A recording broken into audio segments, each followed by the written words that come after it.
Okay, good evening and welcome to Limerick Planning Board meeting for August 7th, 2024. If we could stand for the flag salute, please.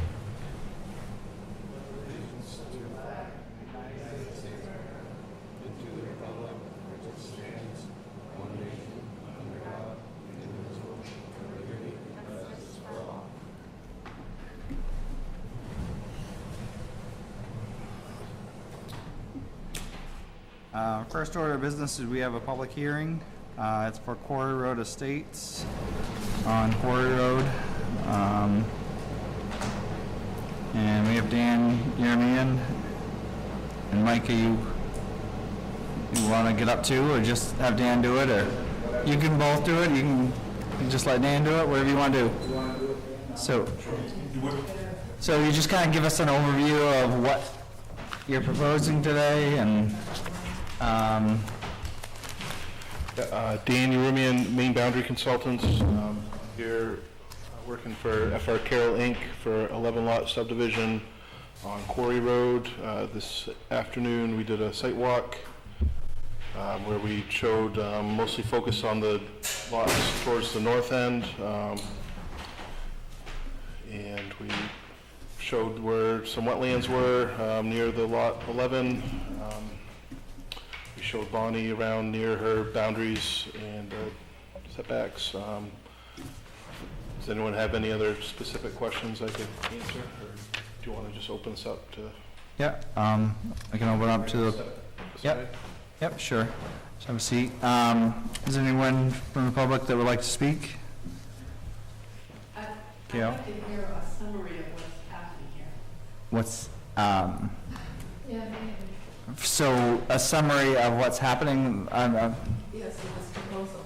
Just a summary. So I'm not sure what you're asking for, but it's How many lots? you said 11. Yep, so there's 11 lots total. The lots comprise up of 16.5 acres of, I think it's 66 or 7 acres out there. So they're keeping 40 plus acres in the rear. All the lots have road frontage on Quarry Road. They're proposing to keep a 50-foot wide right-of-way where the gate and entrance is on Quarry Road for future access to the rear properties. They're proposing to reroute a snowmobile trail that kind of parallels Quarry Road onto their remaining land to get away from where these houses will be built. They're going to be sold to individual developers. They're not going to be the developers. They're going to sell the lots as raw land. They're all set up for single-family dwellings. Okay. So we've had a site walk, and this is our third time. So the land that they're keeping, the 50 feet, that's not a right of way. That's a owned piece, right? Yeah, they're owning that. Okay, it's not going to be a right of way. It's going to be owned. Okay. All right. Okay. Gail, do you have a question now? You said individual developers put a single family home on it. Is that true? Can they put a multi-family? Can it be? You need to go to the podium. She's getting even with me. Gail Libby, Limerick. He said they were going to be single-family residences on these lots. Does our zoning allow something else beyond that? Because once this is set in motion, it will go to a developer putting whatever our zoning laws allow. Does it allow more than a single-family residence? Our zoning laws. Stan, can you answer that? Is LD 2003, does that allow them to put more than one house on this? The LD 2003 doesn't apply here, but our ordinance does allow in the RFF zone duplexes. So either way, they can have multiple dwellings. No more than a duplex. Yeah, yeah. LD 2003 would allow them to put twice the dwellings on a buildable lot as long as they can meet the setbacks. We allowed duplexes in, You already have a duplex on Quarry Road. I didn't know that we allowed it. I responded to a call on Quarry Road, and I was surprised to see a duplex, so, again, we were both surprised at one point, but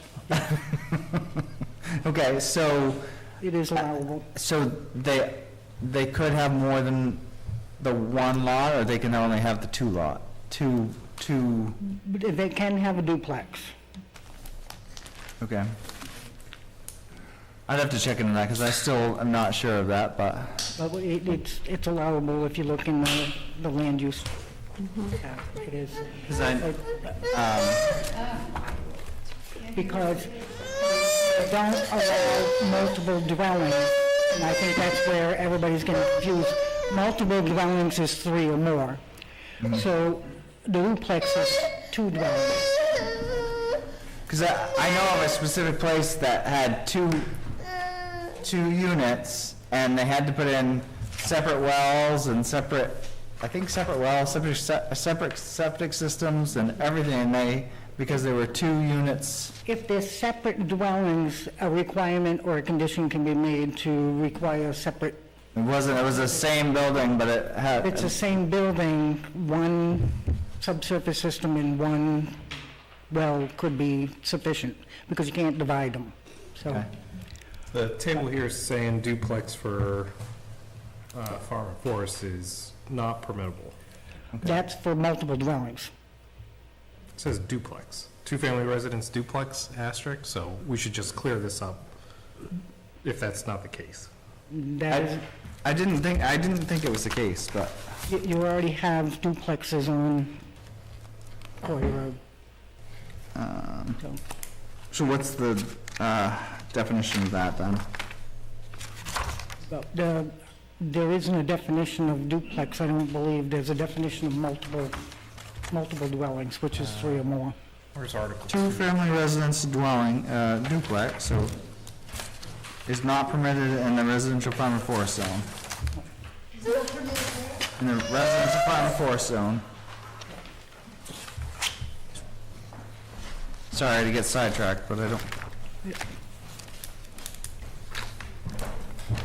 I guess we could take that up in a little bit here. Yeah. So would you just clarify what was said? So there. To these lots, how many? Hang on just a second. So when you go to speak, you got to go to the podium, but and you got to be called on. I will answer your question. So there is a new law that's in effect now that allows multiple dwellings to be on a property.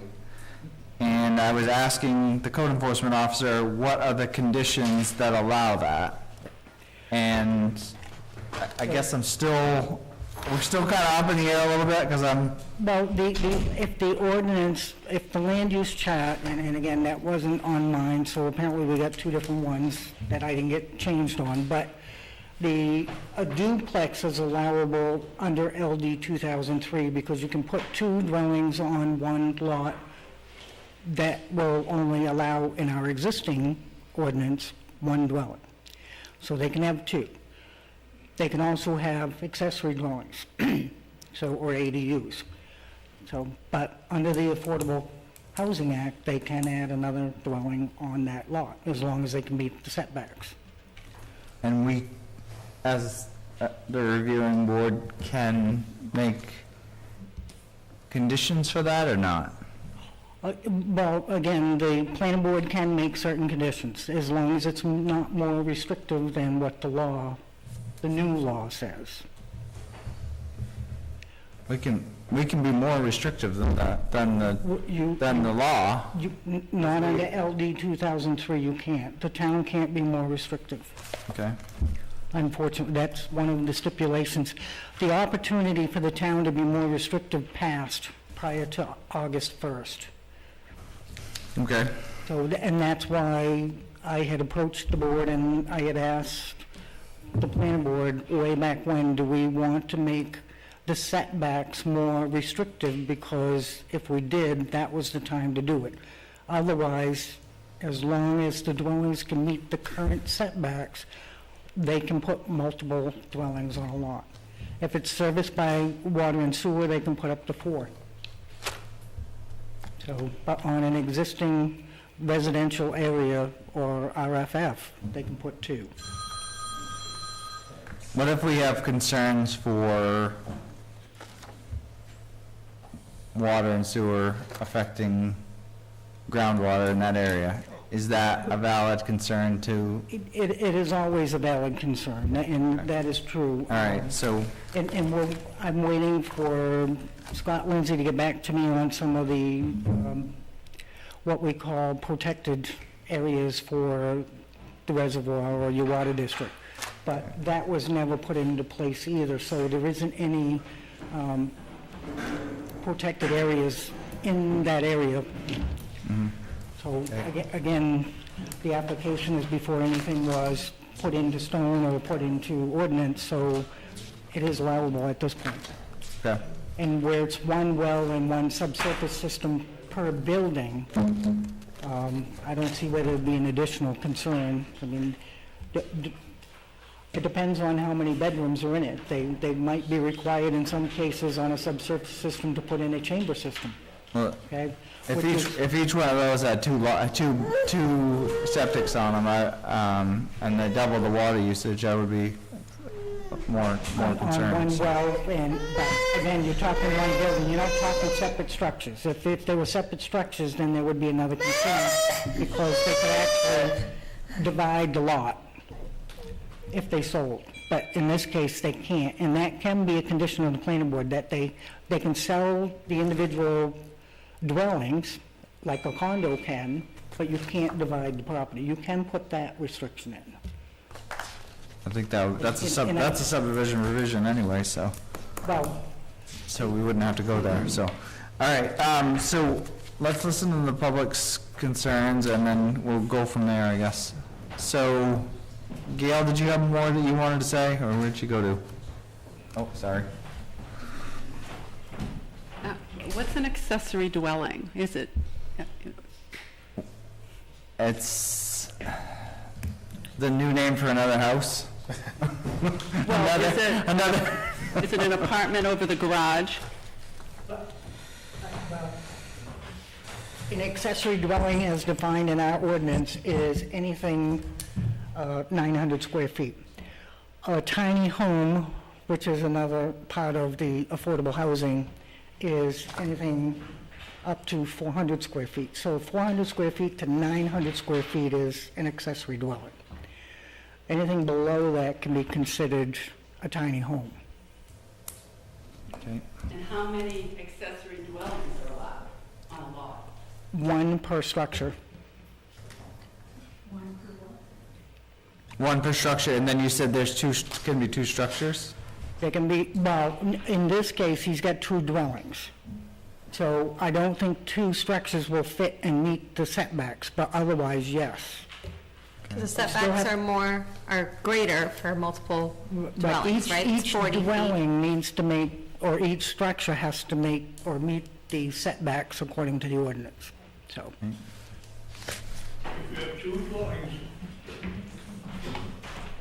you have two dwellings on a lot, does the same person have to own both dwellings? If not, okay, who owns the property? The guy down below or the guy on top? And if you split it, now you've created illegal lots. That's a good question. Okay. I'll answer that. And we do have that situation coming up too as well. We have a set of condominiums going in. So what can happen is they could sell the dwellings as condos or separate living quarters, and that's why I'm saying you can put the stipulation they can't sell the property. So it creates an association. So each dwelling or person or individual has to have in their deed an agreement that says they will maintain the property. And if it's a shared driveway, each person in their deed, it should say they have to share the responsibility of maintaining the driveway. This is more for the seller or the developer than it is for the town. But, and I'm sure that they would already consider that if they're gonna sell. Neither residence there owns the property. Well, they would own their dwelling, but they will not own the property. The association or each dwelling will own 50% of the property. And that is one of the other things that has gone through the cracks in Limerick before, is when you have multiple dwellings or a subdivision, in some cases, an association needs to be developed and it has to be deeded that way. Or the town ultimately will end up in the middle of a warfare that it doesn't belong. Okay. What deed has to say that, the land deed? The deed, when it's deeded, when they sell the dwelling or the structure, then it should be in the deed that there's a maintenance agreement or an association. I don't think that pertains to this at this No, I don't time. know. So I'd like to try to move it along, try to let the public have their chance, and then go from there. So is there someone else that would like to speak? Mr. Libby? Steve Libby, residence. I live at the intersection of Emery Corner, Pickerel Pond, and Quarry Road. The crash corner is what I call it. I would like to ask if you people plan on doing a traffic study at that intersection and the roads. According to your articles, you're supposed to do a proposed subdivision will not cause any unreasonable highway or public road congestion, unsafe conditions with respect to the use of the highways or the public roads. And that's in your section 8, subsection 8.4.1. That's correct. Okay. I'm wondering if you would do that study. And if so, I'd like to have it put in records and a public copy of it. And what I'm about to say here, I'd like to have read into the records. Okay. I have done I guess you could call it a rough study of it. There's a total from the Route 11 going up Emery Corner Road, and from Route 11 going up Pickerel Pond Road, and in and around the area that's being developed, there's a total of roughly 210 houses. That's 420 vehicles going through that intersection per day. Okay? We also have Carroll Materials hauling granite off the mountain. When they're hauling approximately 75 loads a day, that's 150 trips a day through that intersection. In the fall, going up to Libby's Blueberry Farm, you have on the average of 500 cars a day. That's 1,000 trips a day through that intersection. You also on that road, which most of you, which don't live on that road, so you're not unfamiliar with it, we have a large number of ATVs, dirt bikes, side-by-side, children's on bicycles, a large number of construction vehicles hauling excavators, trucks hauling dynamite, well drilling equipment, low bed with excavators, spent trucks, logging trucks, delivery trucks.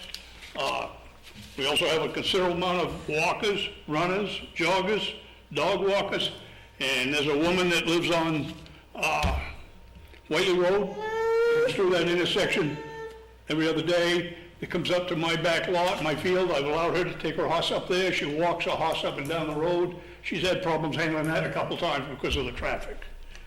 All right. The speed limit on that road is 45 miles an hour because it's not posted. All right. That is way too fast for that road. All right. We see, you can check with, do your study, and you can check with the neighbors down there. It's not unusual to see a car go through that intersection at 50 miles an hour. And if you'd seen the intersection last week, you'd see exactly what I'm talking about. The telephone pole's still broke. All right. I had to put a fence on my lawn because when they come through that intersection, they come up onto my lawn because they don't stop, then they do a 360 to get back on the road and take off. All right. I mean, not living on that road or that intersection, you have no idea what goes on. I can honestly say the only trucks that stop at that intersection are the ones that Carroll's had coming off the quarry. All right. I think it's up to the planning board not to create a problem, but to eliminate a problem. And doing that by the study and seeing what they can do to fix the problem before they create it even worse. The more people you put on that road, the worse it's gonna get. All right? The number of accidents at that intersection, you have no idea how many there is. You can come down and sit there, see the traffic going through that intersection 50 miles an hour like nothing, any time of the day. You can call you can get the other people that live in the intersection, and they'll tell you the same thing. For the amount of traffic that's there, the road is not striped, they travel all over the road, it's narrow, it's a 45-mile-an-hour speed limit, and when you put these buildings in, you have a section from the state that says a congested area, which you're creating with the houses that's there now for over a quarter of a mile, the speed limit is 25 miles an hour. That is law. That is not something you get a request from the state. That's fine, post it. It's already posted from my house out to the dam on Quarry Road, 25 miles an hour in Emery Corner Road. Never seen it enforced, all right? We have no authority to put a speed limit on in that, and we have no authority to do that. That's up to the road You know, we commissioner. kicked the can down the road before, all right? We can, but it's not our responsibility. You don't No, it have is to not. request it, okay? Look at Title 29. Congested areas will be posted at 25 miles an hour. You create a congested area, it will be posted, all right? If that's what the road commissioner and the selectmen choose, then that's up to them, but it's not our job. You can, you've kicked this one enough, all right? I just want this written in the record. I want to see a traffic study done, I want a copy of it, and I want it put into the record of this petition. That is my request. Thank you. Thank you. Is there someone else that would like to speak?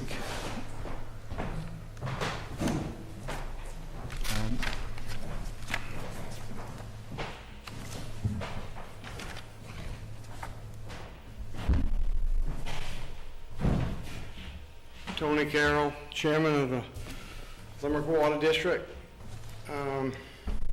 Limerick Water District consulted with our engineer on this development, and the engineers thought that those 11 or 12 houses wouldn't have an adverse effect on our water supply. The Water District has concerns on the remaining lands. Gravel extraction, more houses could have a detrimental effect on the Water District. And we would like to see something put forward. The Water District worked on purchasing this land. We couldn't come to an agreement that would not burden the consumers of the district, and that would at a price that we could finance. So I would like to, for the planning board to take this into consideration when they're moving forward. We've got 2 wells on that site. That's where all the town water comes from at this point. I believe some of them are within 500 feet of some of those lots.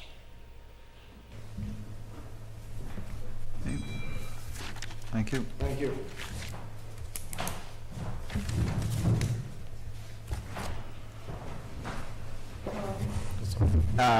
Yep. I just want to get something right out of the way right off. As I am a trustee of the water and the sewer district. I want to make sure that everyone knows that. So when we get to deliberations, we'll discuss if the board wants me to step down or whatever. So. Could we state permanent to the subdivision, remaining land? I think what he said was that the board can consulted the engineer, and the engineer said that if it is one septic system on that property, one septic system, one well, it would not burden the wells, the district wells. I think if we're talking multiple dwellings, there's definitely some issues that we would want to talk about. Well, that protection is 300 feet in the state of Maine. Water system. It can very easily be 1,000. And it's 300 feet to the property line. Never mind, we're further than that, we're more than probably 1,000 feet from any well. At least, about 500 feet. Apart from that, we've been out there discussing that about snowmobile for many times. Okay. So Gail, did you have something else? Gail Libby. I also work with, in a volunteer role with the Water District on revitalization.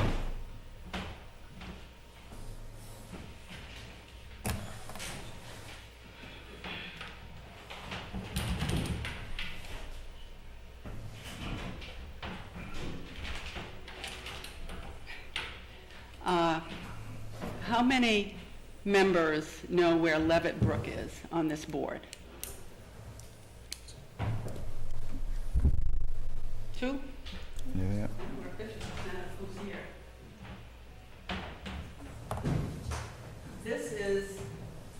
This yellow line, if you can see it, is the subdivision. I'm sorry. Okay. I want them to see it. I want them to see it. Okay. They're the decision makers here, okay? So this quadrant, okay, is part of a watershed. And it's got a number. The federal government has given it a number. But this quadrant is dominated by Levitt Brook name. So we'll call it the Levitt Brook watershed, just for our purposes. It starts up here. It comes down from Cornish, just below the Carroll Materials Quarry, and filters down through. It comes from Sawyer Mountain, it comes down through. It comes from Haley Pond in Cornish, and comes down through. Some of it's underground. But what's not showing on this particular map, I don't think, because I wrote these streets this past weekend, there's a lot of water going up Wayne Griffith Road to Cornish that isn't on this map, but it's part of that watershed. Okay, so when you build a lot of houses and you have tarred roads and you have roofs and you have cars and you have lawns, there's a cumulative effect to the watershed and to the wellhead that's located about right here on Emery Corner. What? Can't make an X.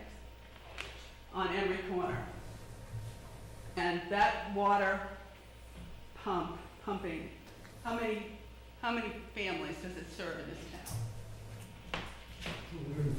250 are on your water district?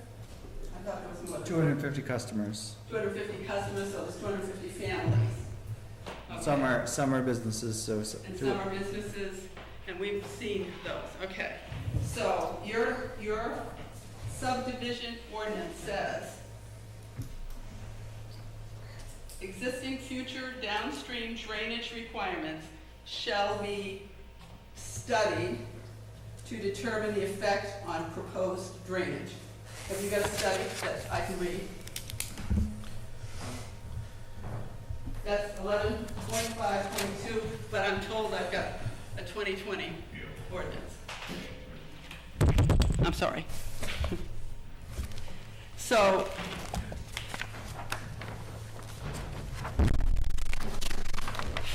I appreciate the complexity of this, and maybe it doesn't have anything to do with Michael's subdivision, but I think the cumulative effect of any development in that quadrant has an effect on the water.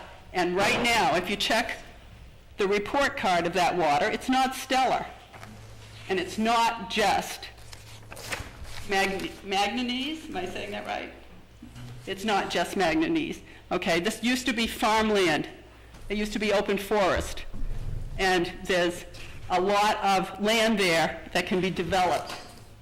And I expect in the coming years that it just might be, and maybe it's on the planning boards already, we don't know it. Okay, so I've got some handouts for you folks that I hope you won't throw in the round file, that I hope you'll read, that I hope you'll ask questions, that I hope you'll go to a seminar, that I hope you'll bring in experts if necessary to protect the water of the town of Limerick. Protect the resources of the town of Limerick in that quadrant. And I also hope that you'll review the land use planning and zoning ordinance in that respect, because smart growth promotes development patterns that minimize environmental impact, those roofs, those lawns, those roads, high-density places. Oh, and by the way, on the other side of the street, directly across the street from this development, is owned by a gentleman in Limerick, all that land, and he has developed the other side that he owns on Watson Hill with houses. So I would suspect that that might be in his plan once his power up that street. It will be easy to develop that side of the street. Okay, so we're getting a higher density with a lot more traffic than you can envision if we do accessory dwellings, or if we do, what do you call them? Two-family duplexes. It won't be just 11 lots. Okay. And we have a comprehensive plan.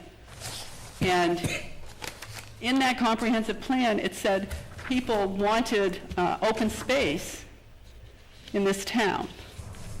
So when you read your ordinance, you keep referring to the comprehensive plan. How many's read it on this board? Good.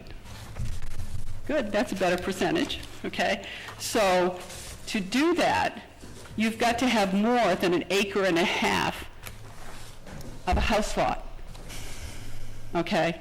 If these house lots were 3 acres or 2 acres, like a previous owner did all the time, okay, it would have been better. But we should look at that in this quadrant at least, and maybe other parts of this town, to do that, to make them, a lot of towns our size, start in the center, and they're small lots, 3/4 acre, they're on water and sewer, and they get bigger as they go out to the edges of the town, up to 5 acres per housing lot. Okay, but you need to implement zoning laws. I ask you, I beg you, I implore you to implement zoning laws that restrict development in this sensitive area, these wetlands, this ecosystem, and take that into consideration and rewrite the zoning laws. Okay? These people are doing just exactly what they can. There's nothing wrong with what they're doing. But the cumulative impact affects that water. It affects that wellhead. It affects hundreds of families in this town, not just us on Quarry Road. Okay. Thank you. Anyone else? Go ahead. Yeah, hi, my name's Matt. I live on the corner of Quarry Road and Wynn Griffith, a new build, new to the area, proud of the area. I was just curious on timelines. At what point in the proposal are we? What can we expect? Like, what are our major deadlines and timelines going forward? Just like, where are we at in the proposal? Just so I can, I guess, prepare my plans going forward as well. I mean, with the new development in the horizon, I gotta also plan for, you know, my family's future, so I just curious on timelines, deadlines. Where do you guys stand with certain major deadlines? So timelines, meaning at this point, we're in the subdivision phase, and this, depending on how the board review goes, this could be done tonight, this could be done in a month, and then they could start selling the lots almost immediately after that, so. Sure, okay, yeah, so I guess So that answers my question. I hope that helps you. No, that was perfect, thanks. Okay, you have something, Stan?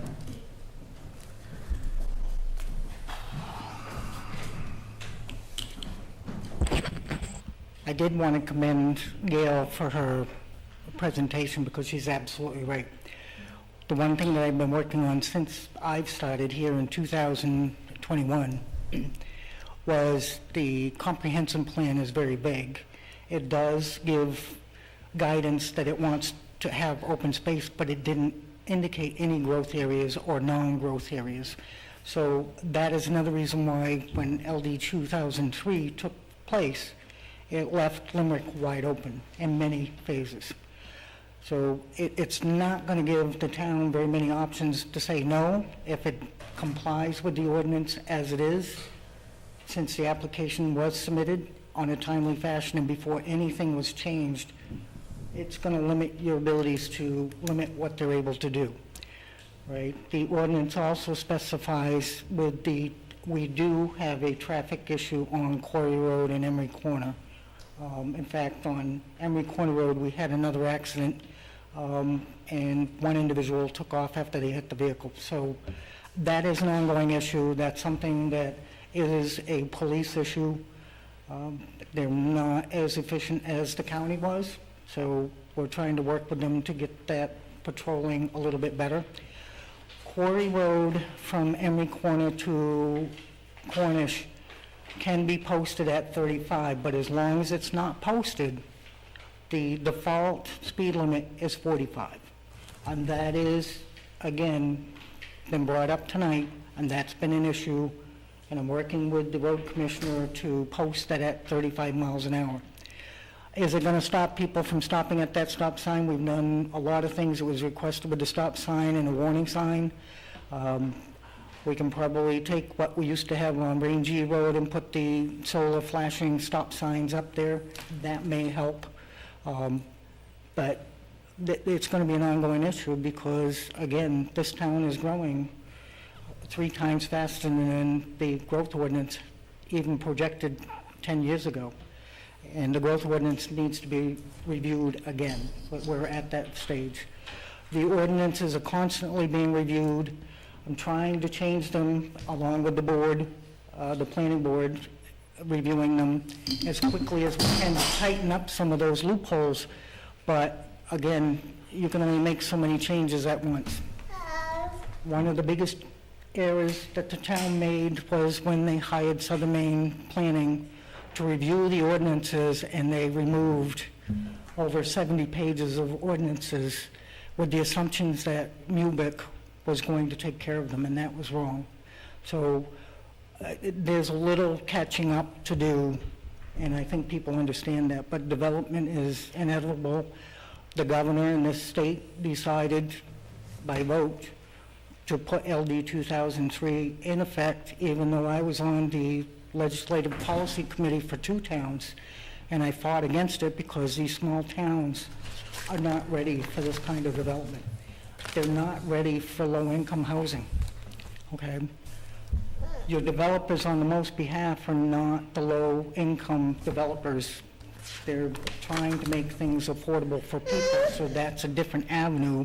But LD 2003 was designed for low income.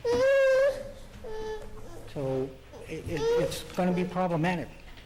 And you're going to hear these cries. And it's important that we do hear these cries and people start taking the incentive and the initiative. And that is the other reason why I've been communicating with the board a little bit more, is we need to start reviewing to tighten those loopholes up. So But your road commissioner is a very valuable tool as far as the traffic analysis. When he issues those entrance permits, that's one of the things to look at. So Stan, I noticed on at least 3 of the lots there, there's quite a dip off. They have to come up and be level within 20 feet, for 20 feet, and then to the road, is that correct? For a driveway. For a driveway? Is there a slope requirement from the back of that down to the? We don't have a slope requirement other than what's in the street design, which is part of the driveway designs. Mubic does have one, but again, for the town to enforce a state regulation, which is DOT, is almost impossible. So that's the other thing, to keep your permits and your other fees within reason. We need to make sure that if it is a DOT or a state police or even a county enforcement, that they do it, because the more you get the town to enforce, the more it's going to cost the town. And we're trying to do it. The other side of this is tiny homes, according to the state statute, you can't deny. So that's another problem. So that's something that automatically I have to issue a permit on as long as it meets the setbacks. So we're losing a lot of things, but it's costing the town more money. Around the lakes, which is your watershed area too, these camps are being turned into Airbnbs. We have one that was just rebuilt for a 2-bedroom. They're renting it with 17 people on a daily basis.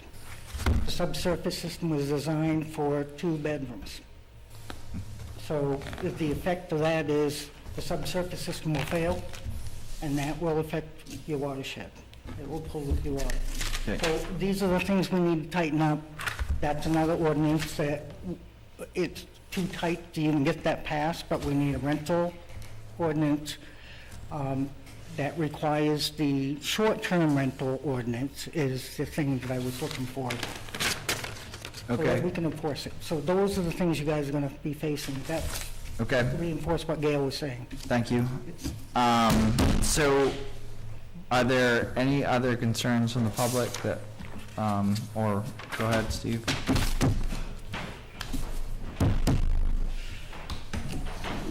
You and I both know, where I've got 20 years law enforcement experience, what the opportunity is of getting the sheriff's department and state police to enforce traffic on that road. You have to take some obligation between the selectman, code enforcement officer, and you people to sit here and make some arrangements or some conditions that will take care of that intersection and the traffic, all right? That does not need to be enforced by law enforcement. As you know, the chances of that are 0, and it's a waste of time to talk to them about it. I've been there, I've done it, and I can tell you right now, they will not enforce a town ordinance. Okay? It does not happen. State law, county, that's one thing. So now whether you need to have a different approach to the intersection, different lights intersections, whatever requirements that need to be made, it's up to you people to make them. Okay? Instead of adding to the problem and adding more traffic, you ought to sit down, the group of you, and figure out how you're going to control what we've got now before we even make it larger than what it is. Because you can tell you right now, you're never going to get county or state to enforce any of the laws.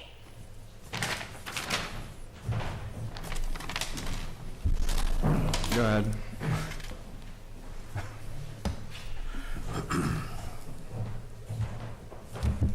This business of taking a lot and then subdividing it into more than one house really puts my theory that we talked to the engineer out the window. I don't know if there's a way that they can put a deed restriction on the deed so that there can only be one dwelling on that lot. There was a lot sold in town that was supposed to be for one lot, and then the next thing there was 2 lots on it. But we were very fortunate that that was on town water and town sewer. So I think that's something that deserves some thought, to see if it, somehow the deed restriction could be put on it. I don't think they'd object to something like that, so that it's just one dwelling. Because I'm sure that's not their intention, to have two dwellings on each lot.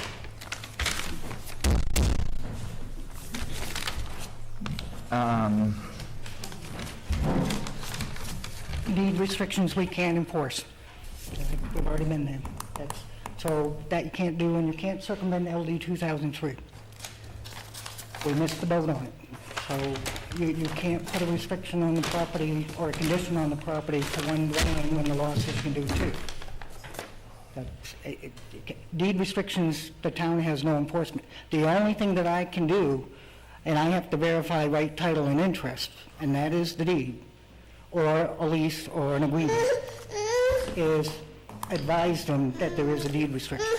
We cannot enforce it. The only one that can enforce it is the one that puts it on there. Misconception-wise is the person or the heirs. It's the individual that put the restriction on it. So if they're no longer around, there is no contesting it. We had that on the island out here, on the peninsula. So we can't do that either.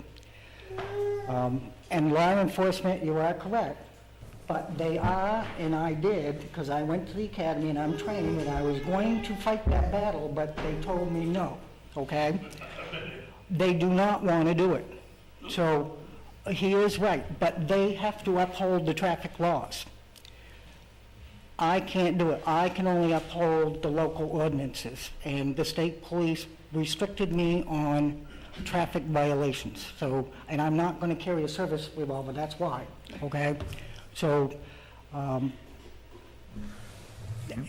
so I can't do that. I can sit on that intersection, and I did when they had a situation there before. We actually know who did the destruction there, but that is a state police. That is a state police, unfortunately. But I would love to do more, but I can't. But there always is. Yes, there is.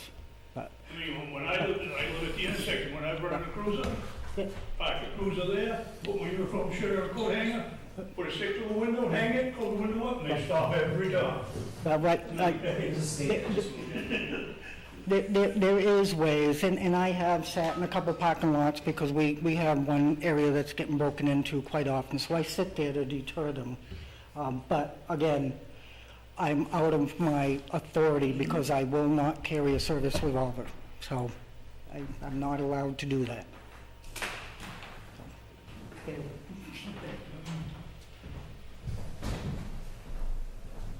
Go ahead, Gail. This is a recommendation to the owners of the land on Quarry Road that's about to be developed. Steve mentioned that we have a lot of foot traffic on that road. People walk up and down that road all the time with their dogs and their horses and their kids in strollers, and parents with their children on bicycles, etc. So would you consider allowing part of this land, maybe extending it back on your drawing 6 feet, so that a plan would be there, or an opportunity for on-street parking, for foot traffic, a bike path, for future utilities on those town roads? Around 6 feet, maybe it's 5 feet, Mike, I don't know. Would you incorporate that into the Quarry Estates subdivision? We missed the boat on, is it the Treadwell development by Bonnie Violet? I don't know. Bonnie Violet, you know where Bonnie Violet lives? Yes, All of yes. those new houses in there. It's very narrow. The houses are very close to the road. They're very close to the tributaries and to Levitt Brook. Very close. The septic systems must be right on the edge of being compliant. Okay. There's a stream that runs across the street under the road by Bonnie Violet's as part of part of that watershed. There's a house that's being built there right now, and I can't imagine that it's meeting the right setbacks. Okay, so I'm often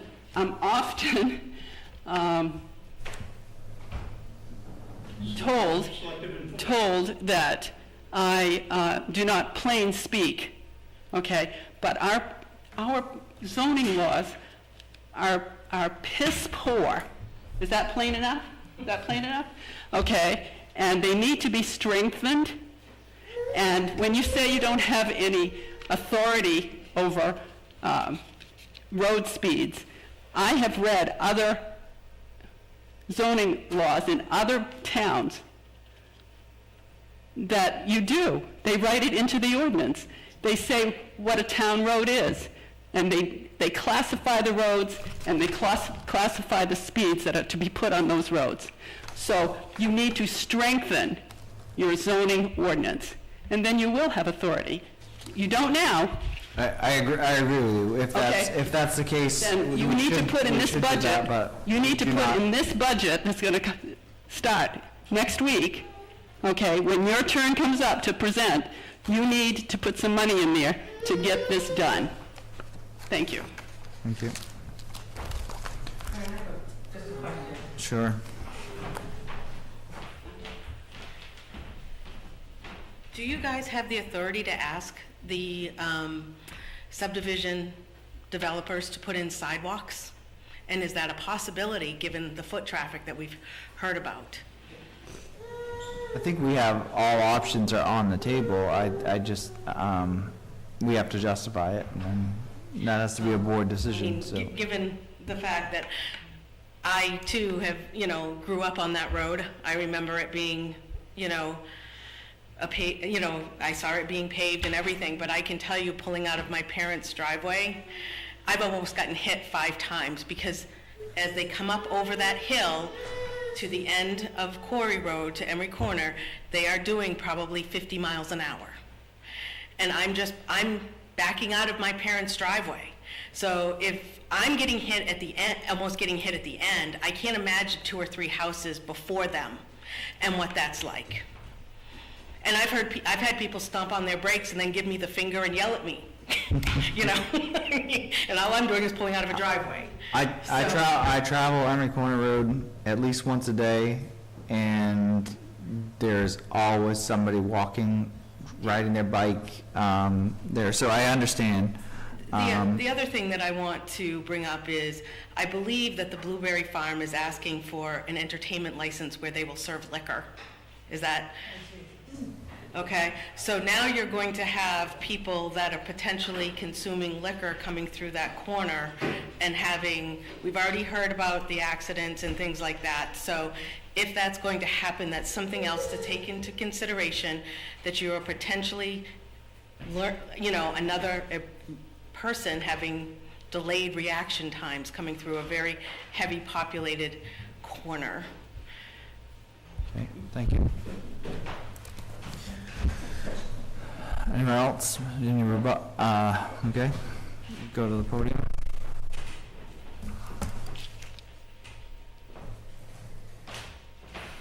Thank you. I think I'm getting an education tonight. It's the first planning board meeting I've ever been to. So, Gail and Steve, I appreciate the work you've done and the studying you've done. I live on Quarry Road at 145. And that corner is a nightmare.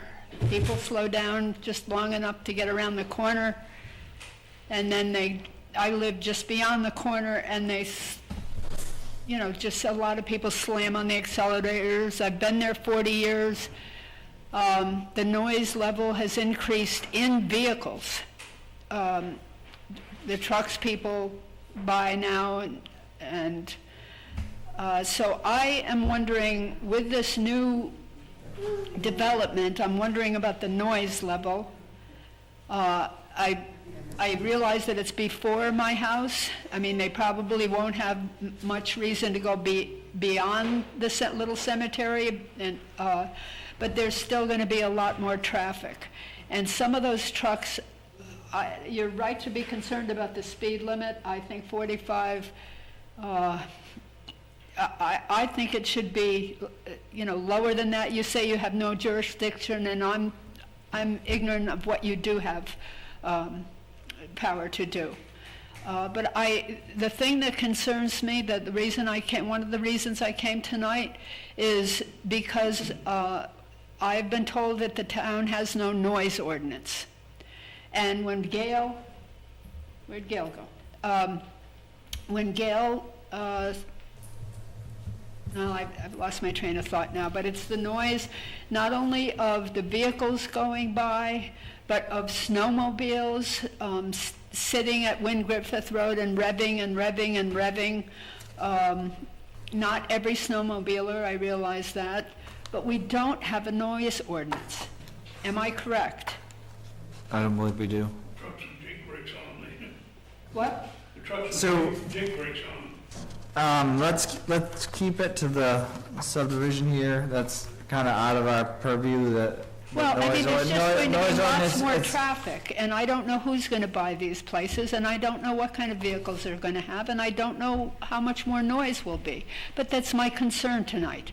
And it's 11 houses, and it sounds like it can be 11 building lots. It sounds like it can be more, could behave more like 22 building lots.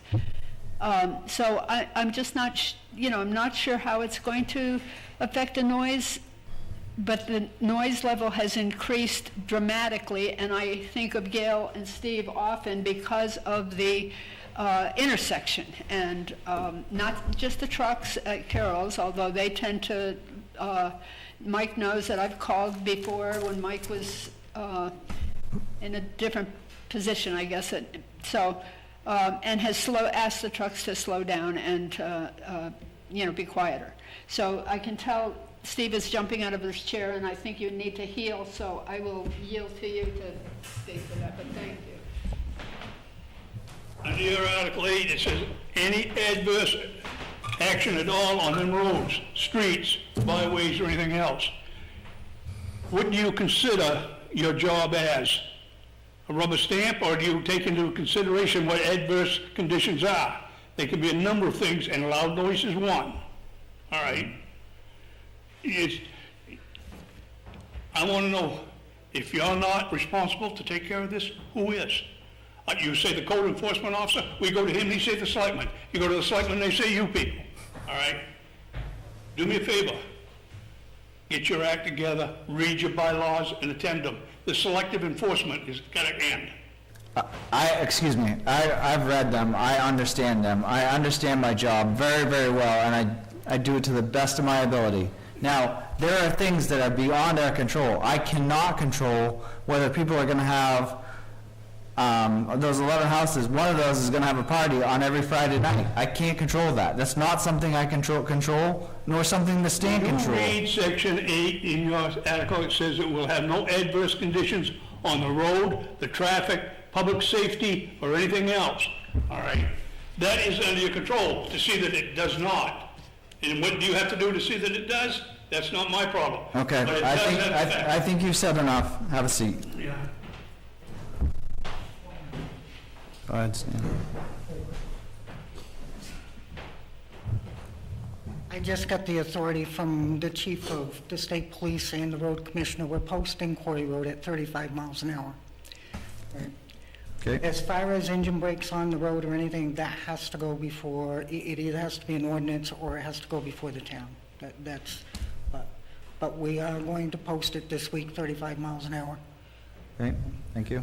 I don't think it's going to affect Carroll Materials any there, but it's, the violators are some of the new residents and some of the kids going up to the apple orchard, so that's, all right, so. Okay, thank you. I do listen, they do listen, so we're getting there. You've seen my lawn before, so you know what I'm talking about. Would you like a chance to rebut any of this, or? Yeah, go ahead.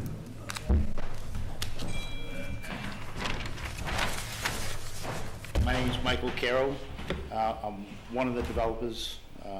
First of all, we're just selling the lots. We're not building the houses.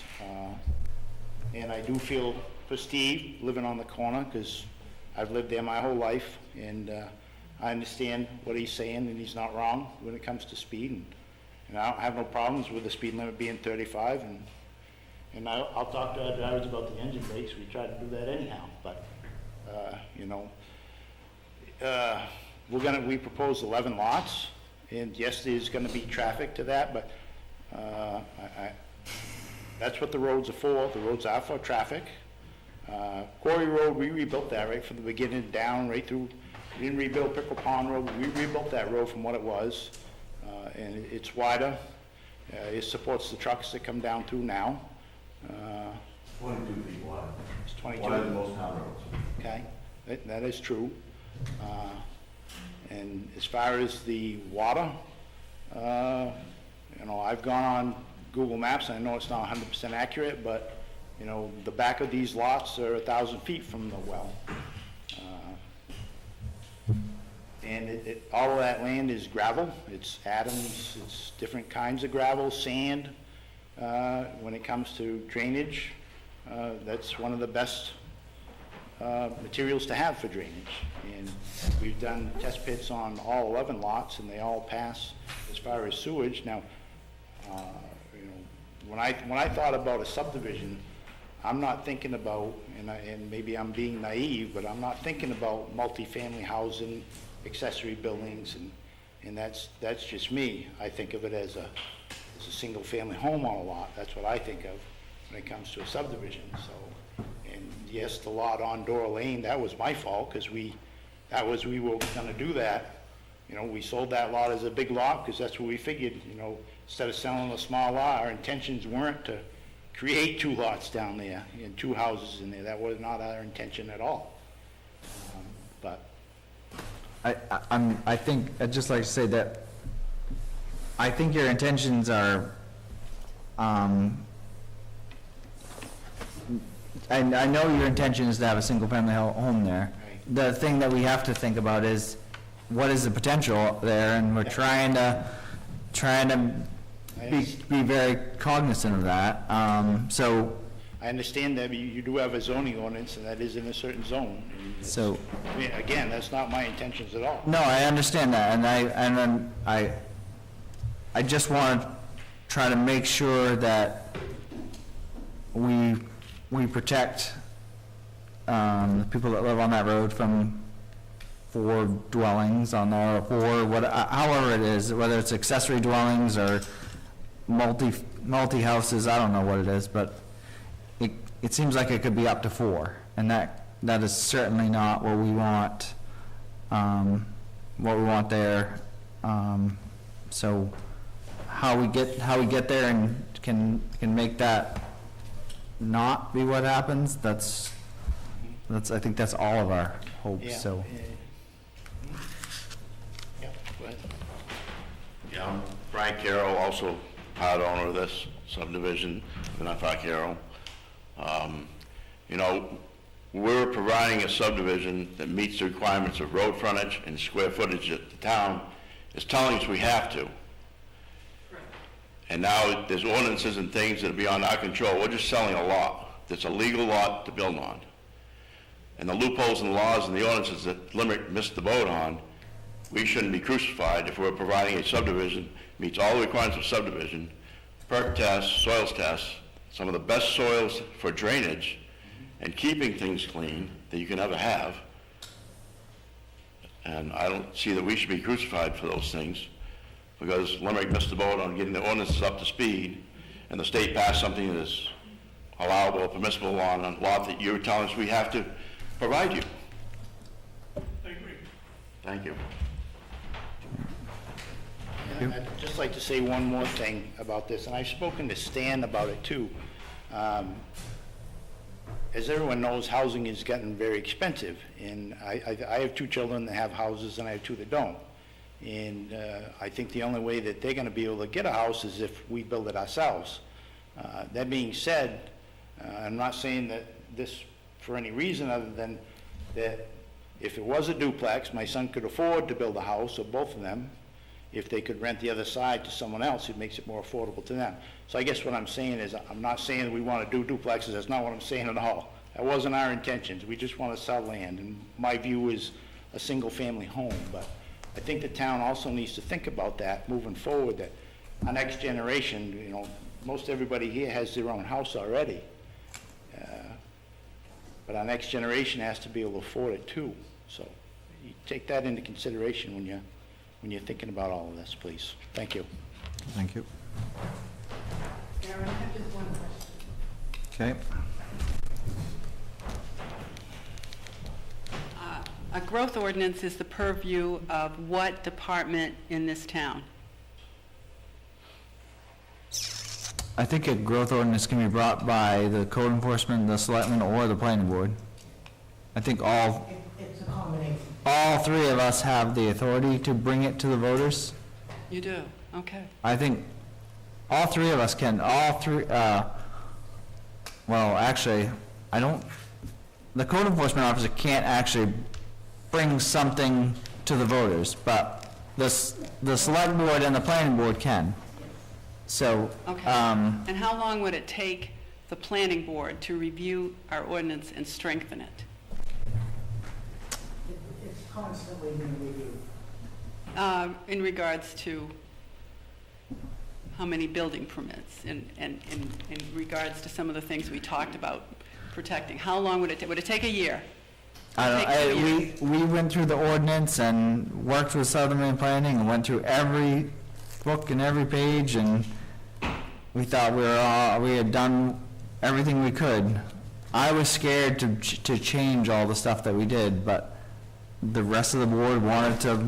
I said, we need to move, get this stuff done and update our ordinance. And well, we did. Some of it, I guess we buffed out.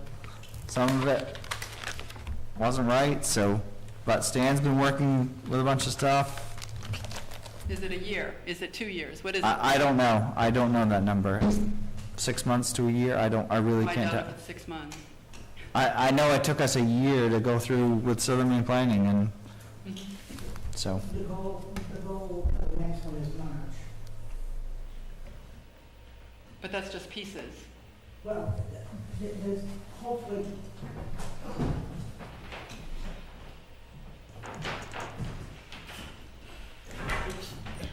Again, this is a really good question, so everybody will understand this. When the state adopted LD 2003 and some of these other laws connected to it, making it very difficult for towns to start being more restrictive. One of the restrictions is a growth ordinance, which this town used to have, and it expired by no action. So I tried to reinitiate that, and there are some loopholes we have to go through. So again, some of this, one of the biggest things is an impact fee, because the more development, the more impacts it has on your administrative and emergency services. So rather than it going to the taxpayers, the impact fee will help offset that, right? But again, there's some loopholes we need to get through. The objective is trying to do it in small chunks, but once a year, instead of attacking everybody every time we go to vote with different changes. So March is one of the other areas or timeframes that we're looking at for the impact fees, the growth ordinance, and to tighten up the other pieces of the ordinance. But when it comes to being restrictive as far as housing, we're going to have to do a whole lot more. And I think the only avenue we have there, and I will double check because I can be wrong, is to make a greater setback per dwelling. And that's going to be the key word, per dwelling. Because tiny homes, ADUs, single family and multifamilies are all dwellings. So that's where I think we need to get more clear. And as Aaron said, there was a whole bunch of changes when they went to Southern Maine Planning. And when they removed a bunch of things, they created a bunch of loopholes in good intentions, but it did create conflicts. So most of those are actually fixed. Now we just need to tighten it up a little bit more. Okay. Did that Yes. answer? Yes, thank you. You have something else, Mike? I have a question. Go ahead. No. And actually, it's really for Gail about the watershed. This is what it shows in Limerick for the watershed. How far does it go? How big is this watershed? And where does it go in other towns? Can you tell me that? It goes above Cornish. So it goes through Cornish? Yeah, well, it's got a number. If you do. Well, I'm just curious, because you're only showing us a little piece of this. Yes, And correct. I want you to know, I want to know how big the watershed is, because that development is right on the edge of this watershed. So I don't want the planning board to think that that little corner is the watershed. No, it's not, and I explained that. Okay, I didn't catch that part of it. Okay. I just would like to know how big that is. There's a federal number on Google Maps, on Google Earth, and it will show you the entire, and it goes up to the Saco River, Okay, okay? Yeah. So that tells you something. so that's one side of the watershed. Does it go beyond the Saco, or is that the end of it, at the Saco? Saco River's up in Conway. Okay, Saco River Okay. comes all the way down through, so. But that whole watershed is into Gregorio plant. No, I understand. I just don't want the planning board to think that's the watershed there, because it's not. I know it's much bigger, I know it's much bigger than that. No, I'm But they asking- don't. We're asking that in that particular quadrant of Limerick, Mhm. okay, it should be taken into, that resource, that wellhead is being affected directly by growth in that area. Mhm. That's all. Yep. Every roof, every road, every tar driveway, every lawn. Right, but what I'm saying is, there's a lot of water in that watershed that doesn't come from Limerick, in that same watershed, Well, no, right? the whole world goes to the ocean. No, I just want to make sure they Some gets caught. understand that. That's all. Some get caught in that wellhead. Thank you, too. Thank you. I will get on the town website the link for the watershed. The watershed actually encompasses 95% of Limerick, 90% of Leamington. The watershed is huge. But I can put the link on the website so everybody can see it, and I will send the link to everybody on the planning board. But the watershed is the watershed. What you see here is the resource protection area and the areas that are protected. They're either in red or in pink. So, but those are the protected areas or the setbacks. But the watershed, the only place right now that I know that does not have the watershed on it is a section of Rangy Road. And the reason why I know that is because somebody complained about the town landfill and the salt shed over there. So, but, Okay, so thank you. but what Gail's talking about is the resource protection. Okay. Is that it? Anyone else? Okay. Close the public hearing. Thank you. Okay.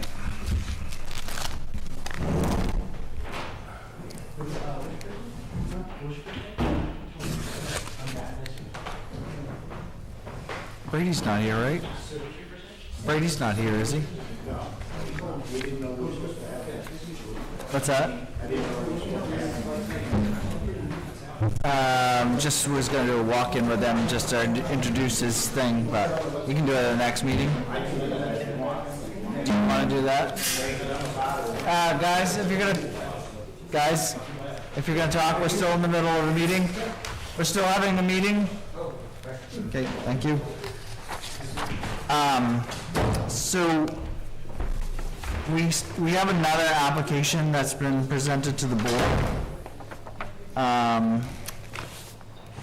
It's for Max Smith and Brady Carroll. That's Mike's son. If you want to speak to it, or if, Just want to give you a summary of what's taking place. I wasn't prepared for this, but I can do it. It's no problem. okay, if, so we would set site walks and all that with him when he comes, is that? No, I'm part of his, I'm an agent for him. You are? So if you want to set it tonight, we would love to set it tonight. Okay. So what we propose is my son and his best friend are starting a new business called B&M Restoration and Modifications. And their goal is to take older cars and restore them to, pristine condition, maybe upgrading to newer style engine, transmission, that kind of stuff, but, I mean, we own a Bronco that they would like to, an older Bronco they'd like to restore and eventually sell, but they're not asking for, they want to sell away from here, they don't want to sell it here. They're not asking for a used car, we're just asking for a conditional use for be an automotive repair, and small engine repair and so forth. Again, I don't have that application right in front of me, but, and where they propose it is at 216 Central Avenue, which is, that building was built in 1960. I own the building. It has two halves, so they propose to be in one half, and I'm going to keep the other half as storage. We have a lease between us for that building. They propose to put a lift in.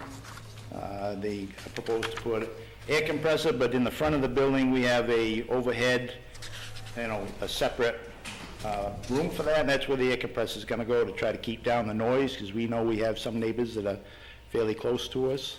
Okay. They propose working hours of 7 to 5, Monday through Friday. They would like to have an option of a 7 to 5 on Saturday if they need be, but they don't, that's not their plan. It's only if they have a deadline that they have to meet and so forth. Okay. The building, when it was built, was a Apple storage building / processing building. We bought the building, I can't remember the date exactly, 2000 I would say, maybe a little after that.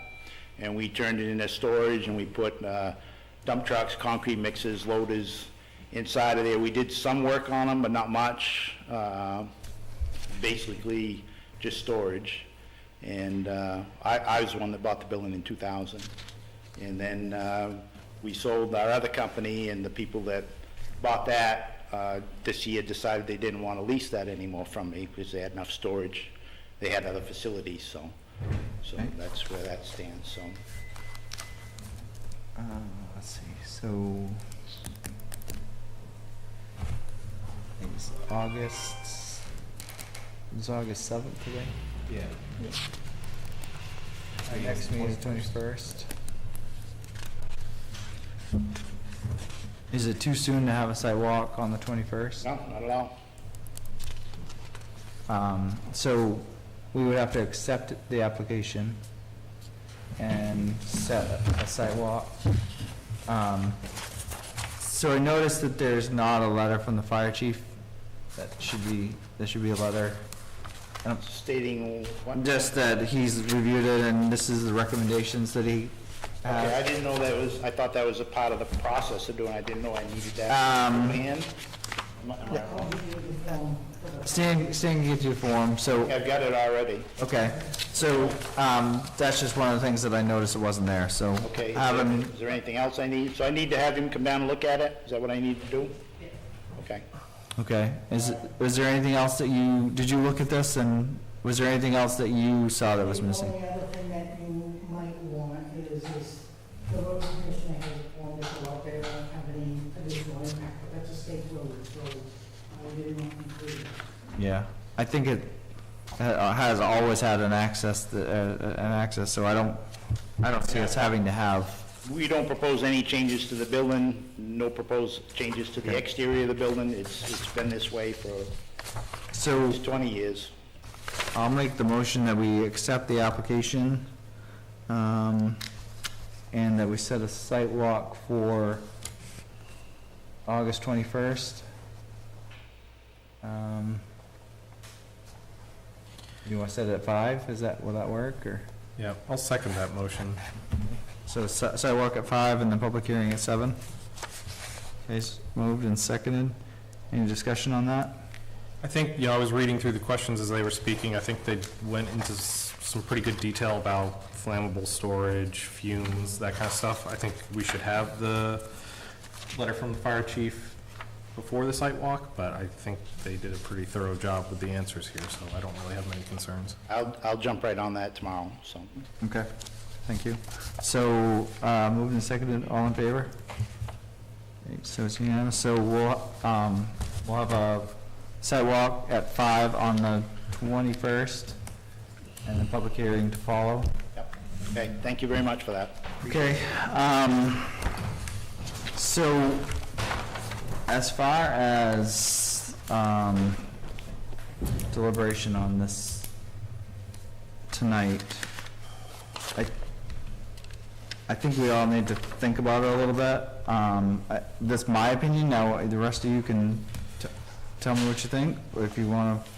Yeah, I agree. There's a couple things, you know, Stan, I think we need to kind of figure out the difference for the duplex, because that's going to have a big impact on it. Our book says one thing, yours says another, so we just got to get to the bottom of what's actually allowable there.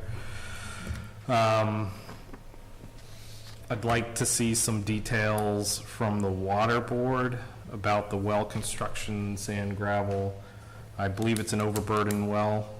I'd like to see any type of information you guys have on a measured cone of depression and a safe yield. I'd like to also get a little bit more information on the wellhead. I think you said it could be up to 1,000 feet. I'd like to understand what kind of triggers that. So yeah, I think we need more information is where I'm going. I can get you that information, so.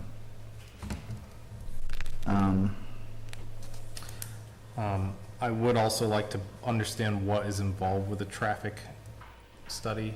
I think the comprehensive plan lists that intersection as one of the two, like, high risk. It has a certain designation. I think the intersection at Rangy Road was the other one, and there has been changes made to that. I'm not really trying to like make this into a much bigger thing, but I think there's only so many times that this board can actually initiate something like that. I don't know if we can initiate a traffic study on our own just for the fun of it. So I think it's worth a discussion.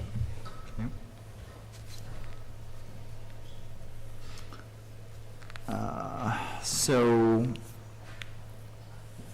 how would the board like to proceed regarding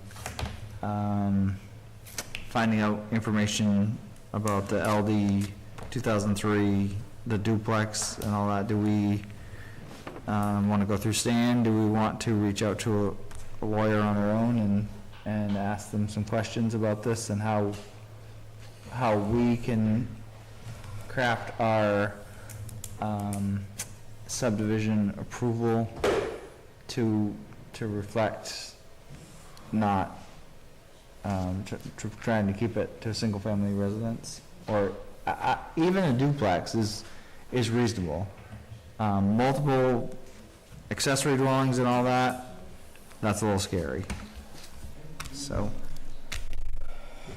I guess I have a question. How is that their problem and not the people that buy the lots' problem? It's not that it's their problem. It's that. If I can address one thing. Just a second. It might make a big difference in conversation. All right, go ahead. But let's put it in that. We're willing to put a deed restriction in the deed that it'll be single-family dwelling and no more than a duplex on any individual lot. I think the issue there is we can't do that restriction, right, Stan? That's the problem. We can do it. We're the landowners. We can? You can do a deed restriction, the town cannot enforce it. The only one that can enforce it is the one that puts it on. We, the landowner, can do that in the deed when we read up the legal description of the lot. You put deed restrictions in there all the time. To what can be done and not done in your property. You can restrict it just farm use only, all kinds of uses. Right, that second part Stan was talking about that. But concerns me. So. We're here to sell these lots. We're not building on them. So whatever you have for ordinances in effect about the building part of it is irrelevant. If it's a legal lot and it's a legal subdivision, you can't deny us. And it's the best soil you could ever want for watershed protection. I'd like to know, though, if the other developer on the road had to do a watershed protection thing and a study for the road traffic from this planning board or not, and anybody else that's developed around there. The Blueberry Farm, they have to do anything? I mean, we got talking way out of the realm tonight about the Blueberry Farm. It has nothing to do with the subdivision. I just make sure we all get treated fairly here.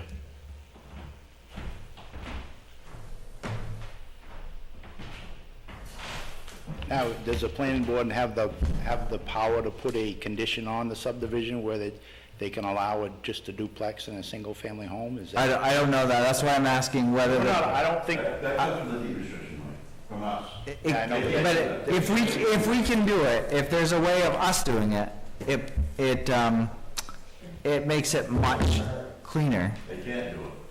It's illegal. We don't know that we can't do it. If we could say, if The only one you can do with deed restriction is the landowner.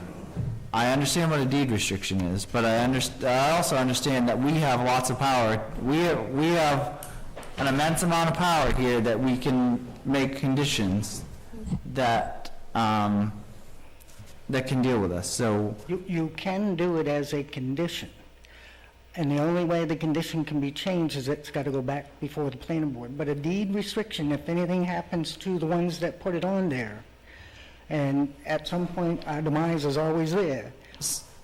So basically, if we said that, which I'd like to run by the lawyer, but if we said that one of the conditions is subsurface wastewater or whatever, we said that based upon the information provided by the applicant and the engineers, such and such, no more than 2 dwellings on the property would be allowable, then I think we can, so we just need to make sure that we can say that. You can do that as long as the subdivider or the developer agrees to it. So that's a condition. That's You right. can't do it without us. You can't do it without us. I mean. I still think we can. I still think we can, but, okay. I'm not trying to, I've done this twice, that's all I'm saying. okay. So, but it can be a condition which is a lot easier to enforce and is a whole lot more legal than a deed restriction. Deed restrictions are very vague and they're very hard. As long as we can tie it to a specific condition of the approval, I think we can do it. And I think that's how we have to act, and, We're fine. We don't want to go houses off. We want a single family home or a duplex, no more than that. You talk about double okay, family. I understand that. I understand You that. want the duplex, one building, 2 units in the one building. Yeah, I understand. It's, you know, And that would be the adverse effect that you're trying to prevent. So it would be an adverse effect if you had multiple wells and multiple subsurface systems to potentially the watershed. But, okay. so you can tie it to a condition, and the other thing, you can add conditions as long as it's agreed with the developer or the one subdividing.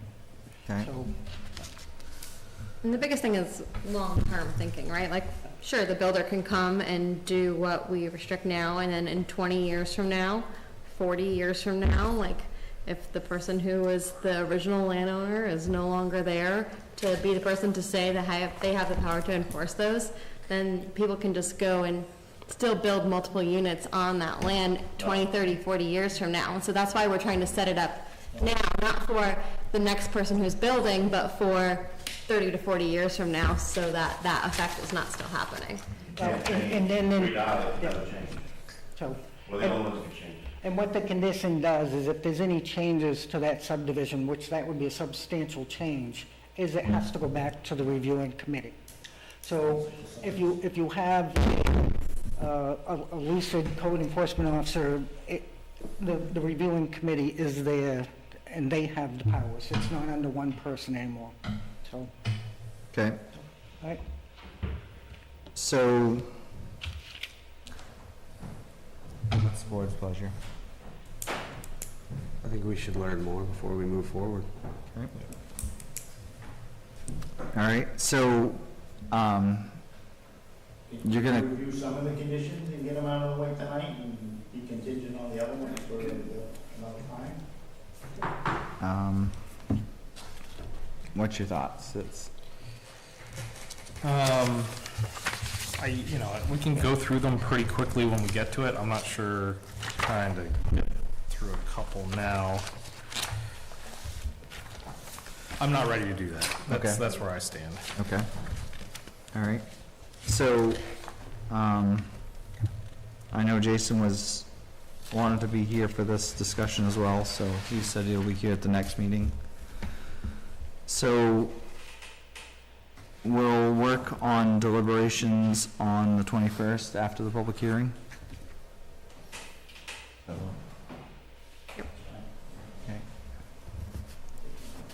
We'll work through it on the 21st, and if we have any concerns before then, we'll be in touch with you so that we can kind of be ready. Okay, thank you. So on our other business, we have minutes from the 17th. Thank you all. Thank you. All motion to accept the minutes from July 17th. Okay. Second. Thank you. Moved and seconded. Any discussion on them? All in favor? Okay, it's unanimous.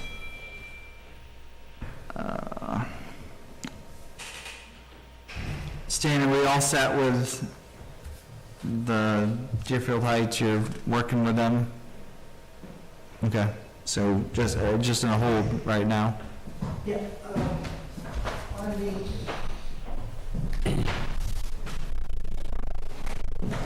we're gonna run into some time constraints with Deerfield Heights subdivision. Again, if he goes beyond a certain time frame, it's gonna, because we haven't finalized anything with it, it will run into a problem with that. Okay. There are the 35 or 45 day thing, so if the board wants to entertain giving them more time, then we'll probably have to have Stan come in and ask for a continuance. That's because if they don't do it before a certain time, then someone doesn't have the right to appeal it because Correct. they haven't completed it in a timely manner. Yeah. Okay. So, Makes sense. and to make sure everybody's got their rights protected, then they need to do that, but Okay. I know he's having problems getting the line of credit, so. Okay. All right. All right. I guess that's it for tonight. Is there a motion to adjourn? All motion to adjourn? Okay. I'll second. Motion and seconded. All in favor? Okay, thank you.